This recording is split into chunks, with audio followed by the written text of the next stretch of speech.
देश दुनिया की सारी बड़ी खबर के साथ सामने मौजूद दोस्तों, चलेंगे सबसे पहले सबसे बड़ी हरियाणा आपको बताएंगे आखिरकार वोट चोरी को लेकर सारे इंडिया गठबंधन की पार्टी के नेता मैदान में उतर आए हैं। दोस्तों बताएंगे पहला सड़कों पर हुआ है वोट चोरी के खिलाफ जोरदार तरीके का आंदोलन। बताएंगे कौन से राज्य में हजारों हजार की संख्या में लोग सड़कों पर उतरे हैं। दोस्तों इसी के साथ में चलेंगे एक और बिग ब्रेकिंग न्यूज अपडेट की तरफ, जहां पर मोदी के रोड शो से नीतीश कुमार को गायब कर दिया गया है। दोस्तों इसी के साथ में चलेंगे एक और बड़ी अपडेट की तरफ, बताएंगे कैसे महिलाओं को चुनाव के बीच में रिश्वत देकर रिझाने की कोशिश की जा रही है और कौन से पूर्व केंद्रीय मंत्री ने मोदी को मदारी बता दिया दोस्तों, जिस पर नया बवाल खड़ा हुआ है। और इसी के साथ में बताएंगे कैसे कैमरे पर बिहार के अंदर फिर से जोरदार मारपीट की खबर सामने आ रही है। इसी के साथ में दोस्तों प्रशांत किशोर के कारण महागठबंधन को कम से कम 40 सीटों पर फायदा पहुंच रहा है। बताएंगे कौन से सर्वे में ये कौन सा बड़ा दावा किया गया है, इसके पीछे क्या तर्क दिए गए हैं। दोस्तों एक एक करके चलेंगे आज की सारी बड़ी अपडेट। तो लेकिन उससे पहले अगर आप भी मानते हैं कि बिहार विधानसभा चुनाव 2025 में बदलाव डंके की चोट पर होगा और परिवर्तन होने से कोई नहीं रोक सकता और नतीजे एक तरफा और अप्रत्याशित होंगे, तो इस वीडियो को लाइक करके लाल बटन दबाकर चैनल को सब्सक्राइब करके बेल आइकन दबाकर कमेंट बॉक्स में अपनी राय जरूर लिखकर बताएगा। दोस्तों चलते हैं सबसे पहले सबसे बड़ी ब्रेकिंग न्यूज अपडेट की तरफ, जहां पर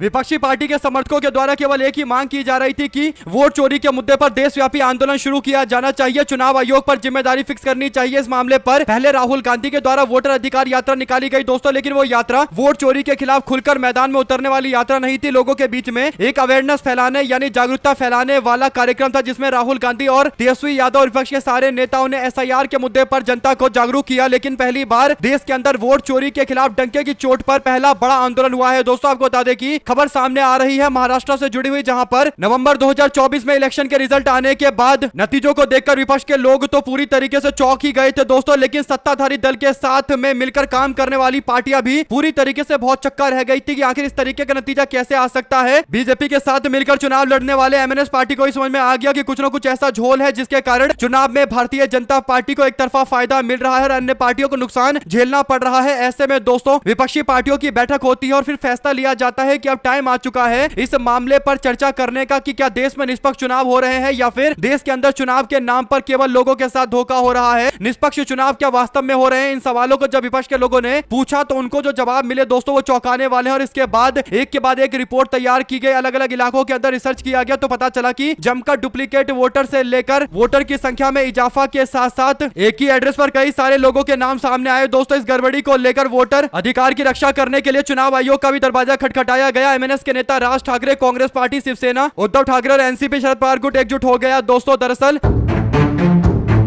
मुंबई की सड़कों पर यह आंदोलन शुरू हो चुका है। इसकी चिंगारी अब मुंबई के साथ साथ महाराष्ट्र में भी देखने को मिल रही है। मतदाता सूची में गड़बड़ी को लेकर एक पार्टी को फायदा पहुंचाने को लेकर जोरदार आंदोलन किया गया। शरद पवार ने पुराने साथियों के साथ में मिलकर आंदोलन की रूपरेखा तय की थी दोस्तों। उसके बाद बीते दिन मुंबई की सड़कों पर जोरदार तरीके का प्रदर्शन हुआ दोस्तों और इस प्रदर्शन का नाम रखा गया सत्याच मोर्चा यानी सत्य की लड़ाई। इसके बाद नारे लगे कि लोकशाही वाचवा यानी लोकशाही को बचाओ, लोकतंत्र को बचाओ। सुबह से ही मुंबई के कई इलाकों के अंदर भीड़ जमा हो गई दोस्तों। हाथों में तख्तियां, झंडे और नारों के गूंज के साथ में पूरी तरीके से सड़कों पर भारी भीड़ देखने को मिली। शरद पवार, उद्धव ठाकरे, राज ठाकरे, कांग्रेस के सभी नेता मंच पर मौजूद थे दोस्तों। लोगों में जोश था और कैमरे लगातार उस एकजुटता को कैद कर रहे थे जो लंबे समय के बाद महाराष्ट्र और देश की राजनीति में खुलकर दिखाई दी है। राज ठाकरे ने चुनाव आयोग पर सवाल दागा और कहा कि अगर मतदाता सूची में गड़बड़ी है तो चुनाव कराने की इतनी जल्दी क्यों है, क्योंकि लोकल बॉडी के इलेक्शन बीजेपी सरकार करवाना चाहती है दोस्तों। क्योंकि सबको पता है कि BMC यानी बॉम्बे का जो म्युनिसिपैलिटी कॉर्पोरेशन है वो सबसे ज्यादा पैसे वाला कॉर्पोरेशन है पूरी दुनिया का और उस पर कब्जा करने के लिए बीजेपी के लोग इतने ज्यादा आतुर है दोस्तों कि वोटर लिस्ट में चेंज किए बिना, वोटर लिस्ट को सुधारे बिना जल्द से जल्द इलेक्शन कराना चाहते हैं। राज ठाकरे ने इसी और निशाना साधा दोस्तों। इसके बाद उद्धव ठाकरे ने अपने भाषण में कहा कि जिन्होंने पार्टी छीनी अब वे वोट चोरी कर रहे हैं। उन्होंने इसे लोकतंत्र की चोरी बताया और लोगों से सावधान रहने की अपील की। शरद पवार ने भी कहा कि हम सब लोगों को संयम से आगे बढ़ना है। सिर्फ एक विरोध ये नहीं है बल्कि एक आंदोलन है लोकतंत्र को बचाने का, लोकतंत्र की रक्षा करने का। जैसे हमने संयुक्त महाराष्ट्र के लिए लड़ाई लड़ी थी यानी यह महाराष्ट्र को बचाने की लड़ाई है दोस्तों। बात एकदम सही है। जिस तरीके से भारतीय जनता पार्टी OBC समाज और मराठा समाज के आंदोलन के बीच भी इतनी सीटें जीत गई है दोस्तों, तो सबको शक और शंकाएं थी, लेकिन अब धीरे धीरे करके स्थिति स्पष्ट होती जा रही है दोस्तों। आंदोलन की शुरुआत हो चुकी है। अगर आप भी मानते हैं कि देश के कोने कोने में जब पूरा विपक्ष एकजुट होकर इसी तरीके का आंदोलन करेगा तो एक बड़ा बदलाव देखने को मिलेगा दोस्तों। आपको बता दें कि इस आंदोलन को लेकर पुलिस प्रशासन की ओर से कोई इजाजत नहीं दी गई, इसके बावजूद आंदोलन किया गया दोस्तों। यहां तक कि भाजपा के लोग विपक्ष की एकजुटता को बर्दाश्त नहीं कर पाए तो बीजेपी बीजेपी के लोग मुंबई के अंदर मौन विरोध कर रहे थे और यह विरोध गिरगांव चौपाटी और पर तिलक उद्यान के सामने बीजेपी के नेता और प्रदेश के अध्यक्ष रविंद्र चौहान के नेतृत्व में किया जा रहा था। इससे एक बात स्पष्ट है कि भाजपा वालों को ज्यादा दिक्कतें हो रही है कि आखिर चुनाव आयोग पर क्यों सवाल खड़ा किया जा रहा है। अगर आप भी मानते हैं दोस्तों कि ऐसा क्यों होता है कि चुनाव आयोग पर जब सवाल खड़े होते हैं उनसे जो उनका काम है वो करने के लिए बोला जाता है तो भाजपा के लोग भड़क जाते हैं। दो शब्द जरूर लिखकर बताएगा। चलते हैं एक और बड़ी अपडेट की तरफ, जहां पर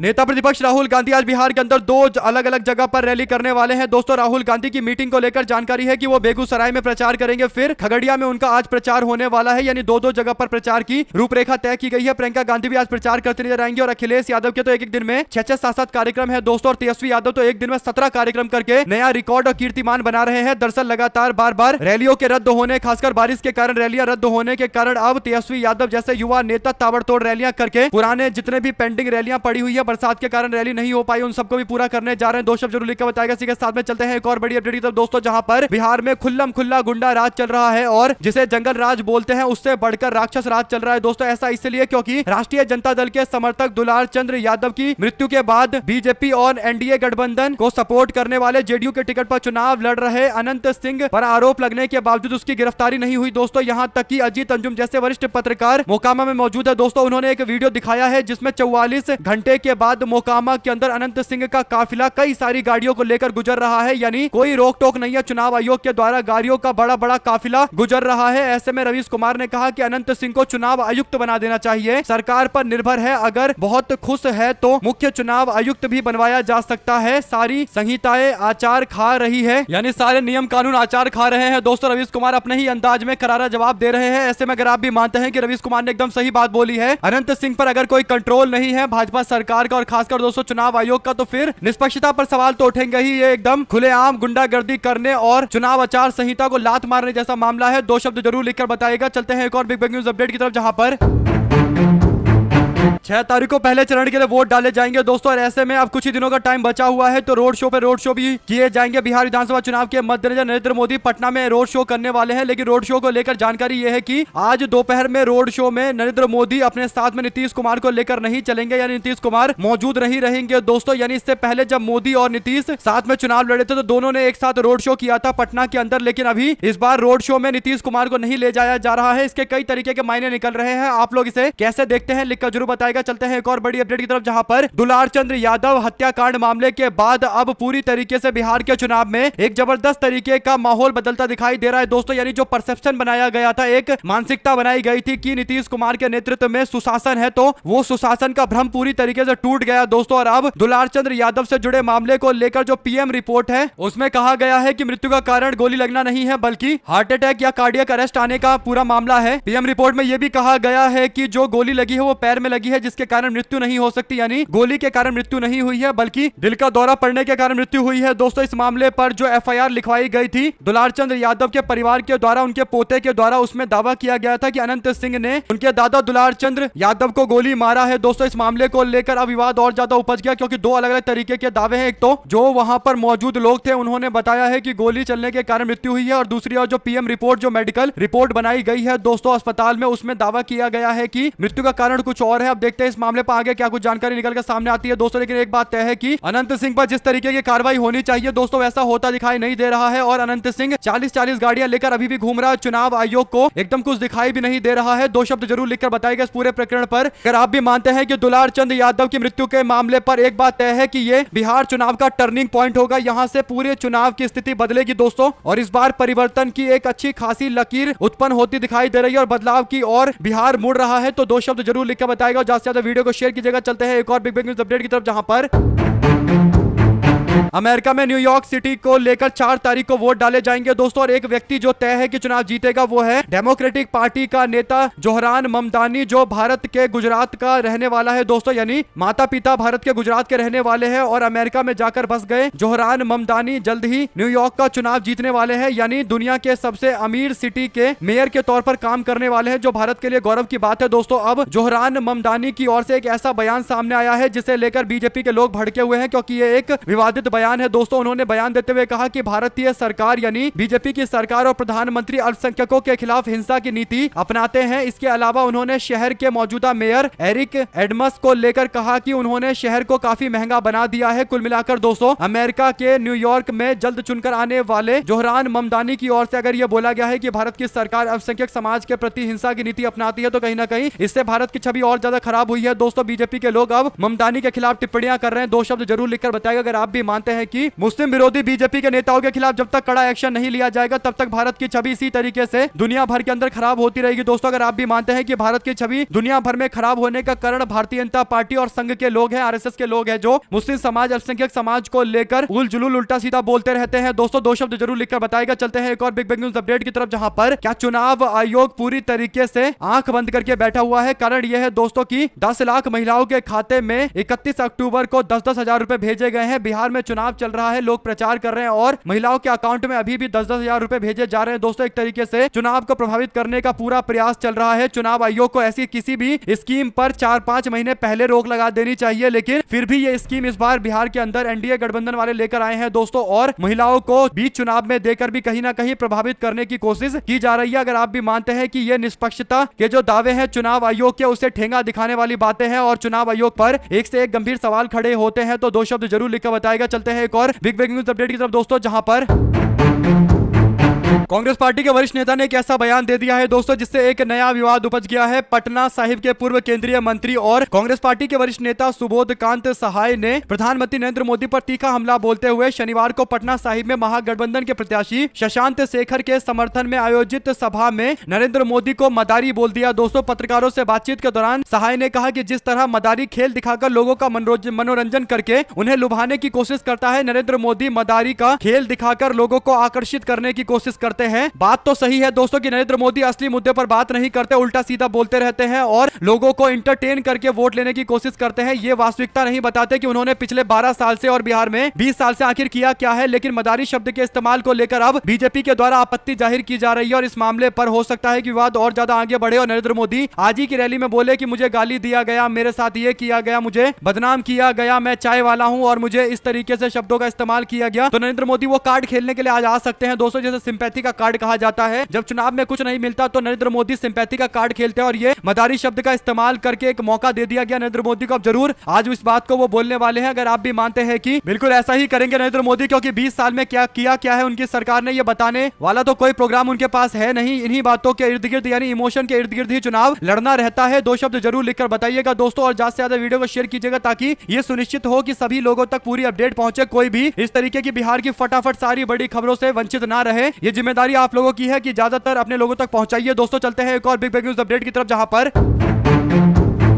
बिहार में कई सारी छोटी छोटी पार्टियां हैं दोस्तों जो अपने स्तर पर चुनाव लड़ते हैं और अपने आइडियोलॉजी को आगे बढ़ाने के लिए विचारधारा के प्रति समर्पित होकर 5 साल 6 साल काम करते हैं और फिर चुनावी मैदान में उतरते हैं। ऐसी ही एक पार्टी है पुष्पम प्रिया चौधरी की पार्टी, जो विदेश से पढ़ाई करके आई है दोस्तों। पिछली बार काफी वायरल हुई थी काला मास्क पहनकर प्रचार करने को लेकर। इस बार पुष्पम प्रिया चौधरी 5 साल से लगातार क्षेत्र में काम करते हुए चुनावी मैदान में उतरी है दोस्तों। ऐसे में पुष्पम प्रिया चौधरी दरभंगा के अंदर एक लाइव कार्यक्रम में स्थानीय विधायक के द्वारा की गई बदतमीजी को लेकर वीडियो शेयर करते हुए बीजेपी और एनडीए गठबंधन सरकार को एक्सपोज करती है दोस्तों। उन्होंने कहा कि दरभंगा में एक लाइव शो के दौरान स्थानीय विधायक बीजेपी के नेता श्री संजय सरावगी के गुंडे हमारे कार्यकर्ताओं पर टूट पड़े और हार से डरे हुए विधायक के सामने बौखलाहट देखने को मिली। बेखौफ मारपीट इन्होंने की और वे बैठकर तमाशा देखते रहे। उनके कार्यकर्ता हमारे कार्यकर्ता के ऊपर टूट पड़े और गुंडागर्दी करने लगे। इसके बाद आगे उन्होंने लिखा कि यह मिथिला की बेटी का अपमान है और इसका पूरा बदला लिया जाएगा। आपको बता दें कि बिहार के अंदर गुंडा राज का ये जीता जागता उदाहरण है दोस्तों, जहां पर एक टीवी शो के दौरान खुल्लम खुल्ला गुंडागर्दी की जा रही है और वो भी बीजेपी वाले ऐसी पार्टी के साथ लड़ाई लड़ रहे हैं दोस्तों जो केवल एक सीट पर मजबूती से चुनाव लड़ रही है, वो भी संजय सरावगी की सीट है और पुष्पम प्रिया चौधरी जानी मानी नेत्री है दोस्तों। ऐसे में अगर आप भी मानते हैं कि कोई व्यक्ति अगर कुछ बदलाव करने के लिए अपनी विचारधारा के साथ किसी एक सीट पर चुनाव लड़ रहा है तो उस पर इस तरीके से मारपीट करना, गुंडागर्दी करना, ये तो साफ दिखाता है कि कहीं ना कहीं नेताजी गुंडागर्दी पर उतर गए हैं और एक छोटी सी पार्टी के उभरने को भी बर्दाश्त नहीं कर पा रहे और यही लोकतंत्र के लिए दयनीय स्थिति है। तो दो शब्द जरूर लिखकर बताएगा दोस्तों। देखते हैं इस इलेक्शन में किस तरीके का रिजल्ट आता है। पिछली बार इनको लगभग 10,000 वोट मिले थे पुष्पम प्रिया चौधरी को। इस बार अगर ये संख्या और ज्यादा बढ़ेगी तो खेला जरूर होगा। चलते हैं एक और अपडेट की तरफ, जहां पर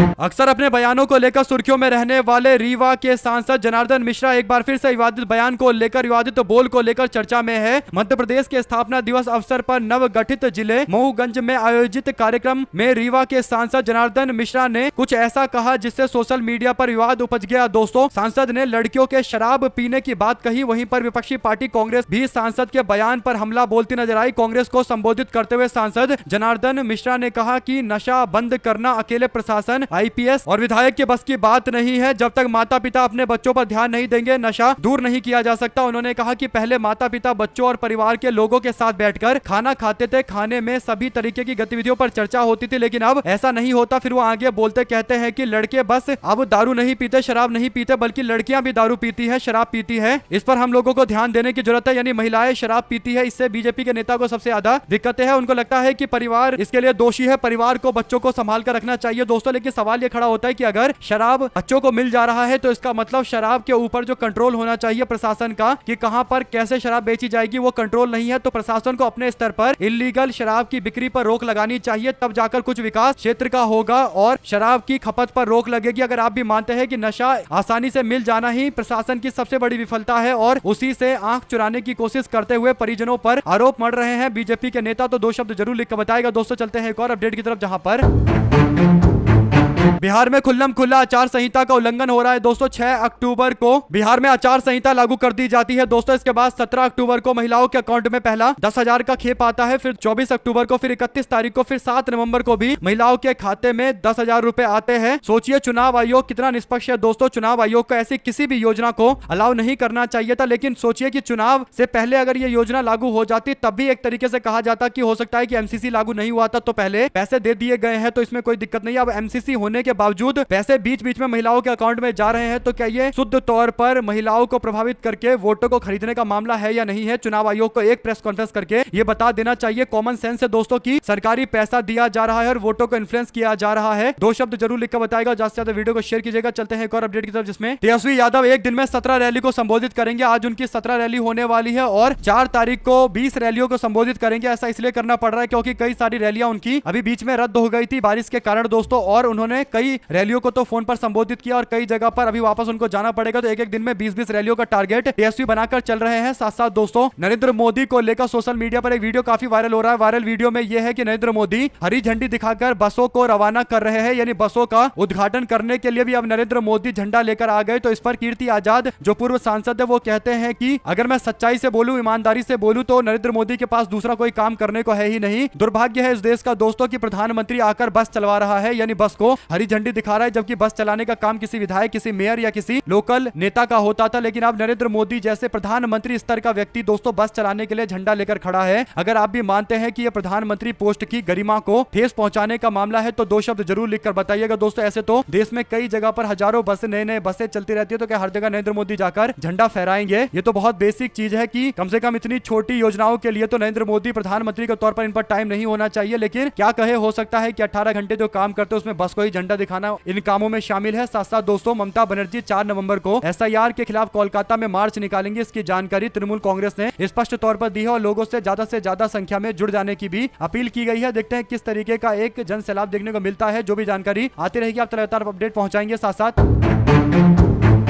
छत्तीसगढ़ कांग्रेस के नेता अमित जोगी को छत्तीसगढ़ के 25वें स्थापना दिवस के अवसर पर प्रधानमंत्री कार्यक्रम में शामिल होने और मनी माता के नाम की रक्षा के लिए शांतिपूर्ण विरोध प्रदर्शन करने से रोक दिया गया। दोस्तों, सुबह जैसे ही जोगी अपने आवास से निकलने लगे, रायपुर पुलिस ने एक दल ने सिटी एसपी रमाकांत साहू और टीआई दीपक कुमार पासवान के नेतृत्व में उन्हें रोक दिया और उनके निवास पर ही नजरबंद कर दिया। अमित जोगी ने पुलिस अधिकारी से पूछा कि उन्हें घर में क्यों रोका जा रहा है। इस पर पुलिस अधिकारी ने स्पष्ट किया कि वे सरकार के निर्देशों का पालन कर रहे हैं, किसी भी व्यक्ति को काले कपड़े पहनने की अनुमति नहीं है। कुल मिलाकर दोस्तों, भाजपा सरकार इस बात को लेकर एकदम अड़िग दिखाई दे रही है कि वो नाम बदलेंगे, यानी आदिवासी और दलित समाज से जुड़े हुए समाज सेविका के नाम पर जो मिनी माता के नाम पर विधान सभा का नाम था दोस्तों, उसे बदला जा रहा है। और इसी बात को लेकर एक जबरदस्त नाराजगी है। कांग्रेस पार्टी के आला कमान को भी चिट्ठी लिखकर अमित जोगी ने मांग की थी कि सभी कांग्रेस पार्टी के लोगों को मिलकर इसका विरोध करना चाहिए। साथ साथ दोस्तों, बिहार के अंदर महागठबंधन सीटों सीटों के बंटवारे में बीजेपी से काफी आगे है और वरिष्ठ पत्रकार जो जगह जगह घूमकर बिहार में लोगों से राय ले रहे हैं, उनका मानना है कि इस बार जो टिकट बंटवारा हुआ है, महागठबंधन ने बेहतरीन टिकट बांटा है और एनडीए गठबंधन से काफी ज्यादा सटीक टिकट अगर किसी ने बांटा है तो महागठबंधन ने, यानी राष्ट्रीय Janata Dal, Congress party, VIP party ने अच्छे टिकट बांटे हैं। और कारण यह है कि सभी पार्टियों ने अपने हिसाब से एनालिसिस किया है और सबसे बेस्ट कैंडिडेट मैदान में उतारा है, जिसके कारण 6 सीटों पर आपस में विवाद भी हुआ और एक फ्रेंडली फाइट चल रही है। लेकिन बात कहे तो मन चुकी है, बात माना जा चुका है, तो 2 सीटें कम करके लगभग 4 सीटों पर आपसी मुकाबला है दोस्तों। उसमें भी अगर आप देखेंगे तो वीआईपी पार्टी और लेफ्ट पार्टी के लोग हैं जिनके उम्मीदवार काफी कमजोर है, तो जो सामने कांग्रेस पार्टी, आरजेडी का उम्मीदवार है, उन्हीं को मजबूत उम्मीदवार माना जाएगा। तो हो सकता है 5-6 हजार वोट इधर से उधर हो जाए, लेकिन ऐसा कोई चुनाव का रिजल्ट एकदम पलट जाएगा ऐसा कह पाना काफी मुश्किल है। लेकिन सीटों के बंटवारे के बाद जो एनालिसिस है उसमें वरिष्ठ पत्रकार भी इस बात को मानते हैं कि इंडिया गठबंधन ने टिकटों का बंटवारा इस बार बहुत सही किया है, इसके लिए उनकी तारीफ होनी चाहिए। लेकिन गोदी मीडिया में माहौल बनाया गया कि आपसी विवाद है दोस्तों, लेकिन जो वास्तविकता देखकर आए हैं, जो ग्राउंड स्तर पर पहुंचे हैं, लोगों से बात की है, तो उनकी बातों को ज्यादा सच मानना चाहिए। साथ साथ पश्चिम बंगाल के अंदर एसआईआर की प्रक्रिया शुरू होते ही सियासी घमासान मच गया है दोस्तों। बीजेपी फर्जी और बांग्लादेशी मतदाताओं के नाम हटाने का दावा कर रही है, तृणमूल कांग्रेस इस प्रक्रिया का कड़ा विरोध कर रही है, केंद्र और चुनाव आयोग पर लगातार निशाना साध रही है और खुलकर बोल रही है कि बीजेपी के नेताओं को जहां भी देखो उनको बंधक बना लो, मारो पीटो मत, लेकिन उनको बंधक बनाकर उनसे पूछो कि उनके प्रूफ कहां है और जब वेरीफाई करवा ले प्रूफ तभी छोड़ना चाहिए। यानी पहले बीजेपी वाले अपने आप को वेरीफाई करवाए कि उनके पास डॉक्यूमेंट है या नहीं है। और एकदम एग्रेसिव तरीके से